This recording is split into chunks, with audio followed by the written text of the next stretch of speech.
Tonight, states are stepping up to protect their residents' Second Amendment rights from what they see as the long arm of Washington. Under a new state law starting next month, any gun made in Montana, sold to a Montana resident, and remaining in that state will be exempt from federal control. Bill Tucker has our report. There are few states where the right to keep and bear arms is more cherished than the state of Montana. Governor Schweitzer easily won his bid for re-election last year as he underscored his passion for the Second Amendment in his campaign commercial. So it should be no surprise that Montana was the first state to stand and legislatively challenge the federal government's reach when it comes to guns.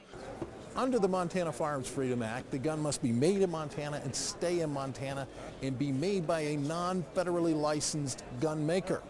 None of the guns that you see here would be protected under that law. That's because those guns cross or have crossed state lines. But when it comes to a gun made in the state that stays in the state, the Commerce Clause does not apply. It's just like a radish.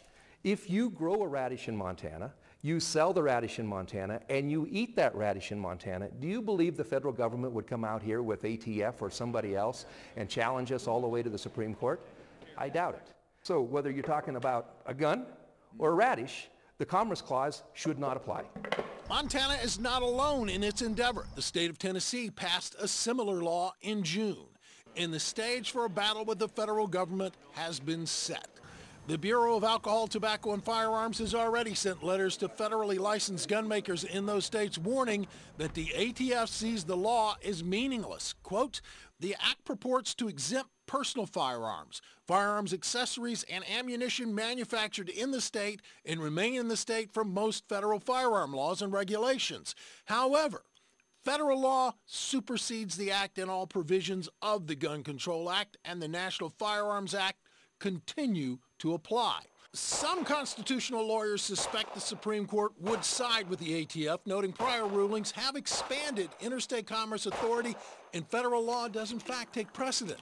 The reaction from the ATF was anticipated, says one of the writers of the bill, who freely admits the law is meant to be a finger in the eye of the federal government. That's the purpose of the Montana Firearms Freedom Act, to be able to mount that challenge to Congress, to be able to regulate everything under the sun under the guise of regulating interstate commerce. And he has a strong ally in the governor, who it would seem might be at odds with the president, who is very pro-gun control, who is also a fellow Democrat. But when the federal government comes in and says, we want to be your daddy, we want to tell you how to live your life, that's where we draw the line and say, whoa, not in Montana. According to the Montana Shooting Sports Association, 95% of homes contain a firearm in Montana.